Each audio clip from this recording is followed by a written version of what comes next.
অধ্যাপক ইউনূসের নেতৃত্বাধীন বাংলাদেশের অন্তর্বর্তী সরকারের বিরুদ্ধে আন্তর্জাতিক ক্ষেত্রে কোমর বেঁধে নামছে দেশটিতে কার্যক্রম নিষিদ্ধ থাকা আওয়ামী লীগ। অধ্যাপক ইউনূস ও তার সরকারের বিরুদ্ধে আন্তর্জাতিক সংস্থাগুলোতে অভিযোগ দায়ের করতে চায় আওয়ামী লীগ।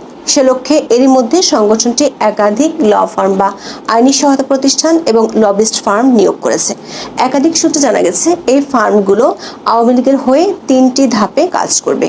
প্রথম ধাপে কমপক্ষে 4টি আন্তর্জাতিক সংস্থার কাছে প্রমাণসহ উদ্যোগ নিতে আবেদন করবে।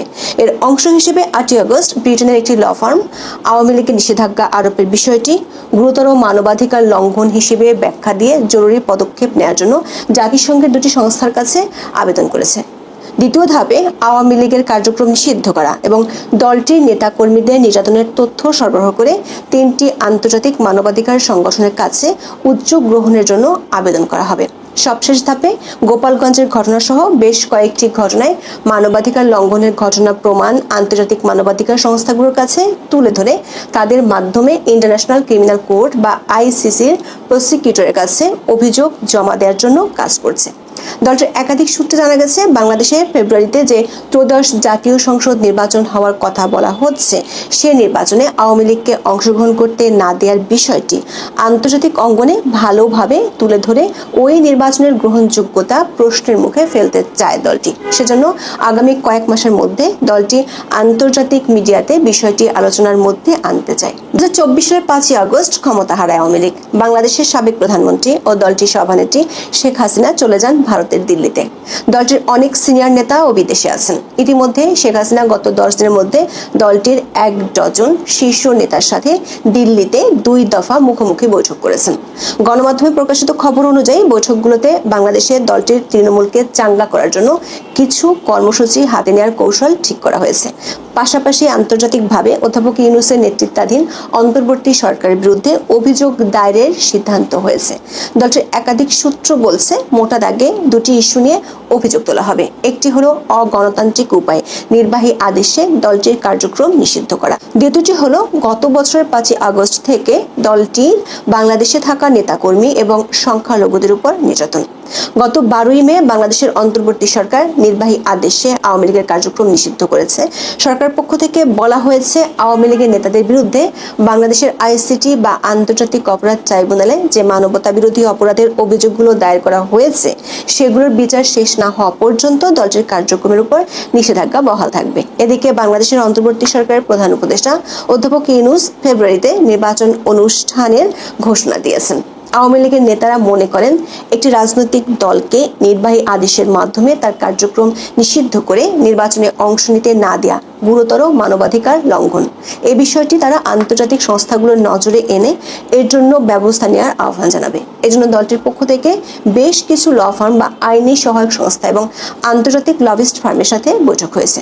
এসব ফার্মের মাধ্যমে জাতিসংঘ সহ আন্তর্জাতিক বেশ কয়েকটি সংস্থার কাছে দমন পীড়নের চিত্র এবং আওয়ামী লীগকে নিষিদ্ধ করার ইস্যুটি তুলে ধরতে চায়। যেসব আন্তর্জাতিক সংস্থার কাছে অভিযোগ তুলে ধরা হতে পারে সেগুলো হলো জাতিসংঘ মানবাধিকার কমিটি বা সিসিপিআর, জাতিসংঘ মানবাধিকার কাউন্সিল বা এইচআরসি এবং বিশেষ প্রতিবেদক বা স্পেশাল রেপুটিয়ার্স। এছাড়া কমনওয়েলথ এবং কমনওয়েলথ পার্লামেন্ট অ্যাসোসিয়েশন, ইউরোপীয় ইউনিয়ন ও অস্ট্রেলিয়ার কিছু সংগঠন। রাজনৈতিক দমন পীড়ন বা রাজনৈতিক অধিকার লঙ্ঘনের বিষয় হওয়ায় আওয়ামী লীগ প্রথম ধাপে বেছে নিয়েছে জাতিসংঘের স্পেশাল রেপুটিয়ার্সকে। এরই মধ্যে আওয়ামী লীগের হয়ে ব্রিটেনের একটি নাম করা law firm Doughty Street chamber Awami লীগের পক্ষে ডক্টর ইউনূস সরকারের বিরুদ্ধে ব্যবস্থা গ্রহণের জন্য অথবা আওয়ামী লীগের রাজনৈতিক কার্যক্রম নিষিদ্ধ করাকে মৌলিক মানবাধিকারের লঙ্ঘন হিসেবে উল্লেখ করে জাতিসংঘের স্বাধীন বিশেষজ্ঞ বা স্পেশাল রেপুটিয়ার্স এবং অন্যান্য দূতের কাছে আবেদন পাঠিয়েছে। জাতিসংঘের মানবাধিকার কাউন্সিলের অধীনে থাকা স্বাধীন মানবাধিকার বিশেষজ্ঞদের সদস্য রাষ্ট্রগুলোর কাছে উদ্বেগ জানিয়ে চিঠি পাঠাতে অনুরোধ করা হয়েছে। ব্রিটিশের ল ফার্মটির একজন বিশেষজ্ঞ বলছেন, OHCHR এর সাম্প্রতিক প্রতিবেদন যেখানে আওয়ামী লীগকে নিষিদ্ধ না করার সুপারিশ করা হয়েছে, তা আওয়ামী লীগের জন্য একটি শক্তিশালী আন্তর্জাতিক সমর্থন হিসেবে কাজ করতে পারে। এই প্রতিবেদনটি একটি নজির স্থাপন করেছে যে জাতিসংঘ একটি রাজনৈতিক দলের সম্ভাব্য নিষেধাজ্ঞার বিষয়ে সরাসরি অবস্থান নিয়েছে। আওয়ামী লীগ তাদের অধিকার লঙ্ঘনের বিষয়ে আন্তর্জাতিক জনমত গঠনে এবং কূটনৈতিক চাপ বাড়াতে এই প্রতিবেদনকে ব্যবহার করতে পারে যা নিষেধাজ্ঞার সিদ্ধান্ত পুনর্বিবেচনায় সহায়ক হতে পারে। ডাউটি স্ট্রিট চেম্বার তাদের ওয়েবসাইটে 8 আগস্ট এমন তথ্য শেয়ার করেছে। ডাউটি স্ট্রিট চেম্বার একটি ব্রিটেন ভিত্তিক আইনি সহায়তা প্রতিষ্ঠান যা ফৌজদারি বিচার, পাবলিক আইন, অভিবাসন, কর্মসংস্থান, মানবাধিকার এবং নাগরিক স্বাধীনতার বিষয়ে কাজ করে। তারা বড় বড় মানবাধিকার ইস্যুতে আইনি লড়াই চালিয়ে থাকে এবং তাদের খ্যাতি বেশ সুপরিচিত। ব্রিটিশ এই চেম্বারের অন্যতম প্রভাবশালী 2 সদস্য স্টিফেন পাউলস কেসি এবং অ্যালেক্স প্রিন্সলি এই আবেদনপত্র পাঠিয়েছেন। স্টিফেন পাউলস কেসি আন্তর্জাতিক অপরাধ এবং আন্তর্জাতিক মানবাধিকার বিষয়ে বিশ্বজোড়া খ্যাতি সম্পন্ন একজন আইনজীবী, আর অ্যালেক্স প্রিন্সলি আন্তর্জাতিক মানবাধিকার, সমুদ্র আইন, ইন্টারপোল এবং প্রত্যর্পণ বিষয়ে বিশেষজ্ঞ। তারা শেখ হাসিনা, যিনি আওয়ামী লীগের সভাপতি, তার পক্ষে এই জরুরি পদক্ষেপের জন্য অনুরোধ জমা দিয়েছেন। এই আবেদনে বলা হয়েছে যে অন্তর্বর্তীকালীন সরকার গত মে মাসে আওয়ামী লীগকে নির্বাচনে অংশগ্রহণে নিষিদ্ধ করেছে এবং বাংলাদেশ আন্তর্জাতিক অপরাধ ট্রাইব্যুনালে আওয়ামী লীগের নেতাদের বিরুদ্ধে মামলা নিষ্পত্তি না হওয়া পর্যন্ত এর সকল কার্যক্রম নিষিদ্ধ করেছে। অভিযোগপত্রে দাবি করা হয়েছে এই নিষেধাজ্ঞা মৌলিক মানবাধিকারের লঙ্ঘন ঘটিয়েছে, যা বাংলাদেশে আইনের শাসন এবং গণতন্ত্রকে ক্ষুণ্ণ করে।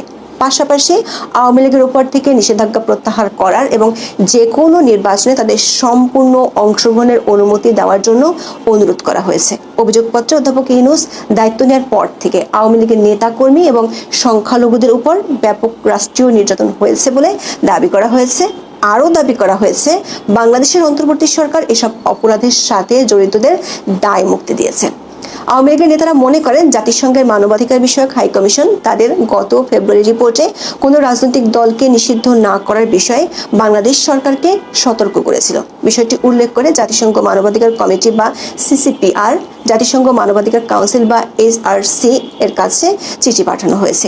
একই ধরনের রিপোর্ট কমনওয়েলথ, ইউরোপীয় ইউনিয়ন এবং অস্ট্রেলিয়ার সংগঠনগুলোর কাছে পাঠাবে। সূত্রগুলো বলছে জাতিসংঘ মানবাধিকার হাই কমিশনার ভলকার তুর্কের বিরুদ্ধেও আওয়ামী লীগ আনুষ্ঠানিক অভিযোগ জমা দিতে পারে। দ্বিতীয় ধাপে 3টি আন্তর্জাতিক মানবাধিকার সংস্থার কাছে রিপোর্ট পাঠিয়ে ব্যবস্থা নেওয়ার জন্য লবিং করছে। এগুলো হলো হিউম্যান রাইটস ওয়াচ বা HRW, অ্যামনেস্টি ইন্টারন্যাশনাল এবং international federation for human rights বা FIDS। FIDS এর মধ্যে জাতিসংঘের কাছে বাংলাদেশের সংখ্যালঘুদের উপর দমন পীড়নের বিষয়ে নালিশ করেছে।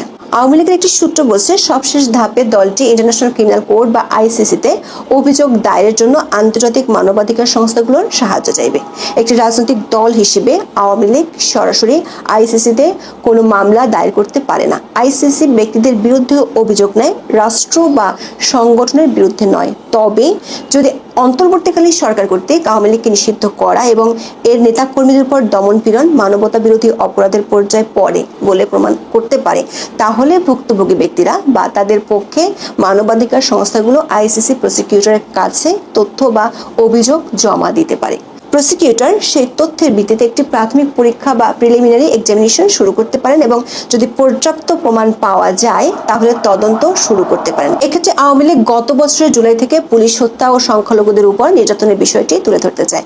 আন্তর্জাতিক মানবাধিকার সংস্থাগুলোর মাধ্যমে বিষয়টি জাতিসংঘের মানবাধিকার কাউন্সিলের ইউনিভার্সাল পিরিয়ডিক রিভিউ বা UPR প্রক্রিয়ায় বিষয়টি অন্তর্ভুক্তির জন্য দলটি জোর চেষ্টা চালাচ্ছে। আওয়ামী লীগের সূত্রগুলো বলছে বাংলাদেশের দাতা দেশ ও সংস্থাগুলোকে টার্গেট করে দলটি আন্তর্জাতিক অঙ্গনে আগামী কয়েক মাসের মধ্যে ব্যাপক হারে অভিযোগগুলো তুলে ধরবে, যাতে আগামী নির্বাচন নিয়ে আন্তর্জাতিক মহল থেকে প্রশ্ন তোলা যায়।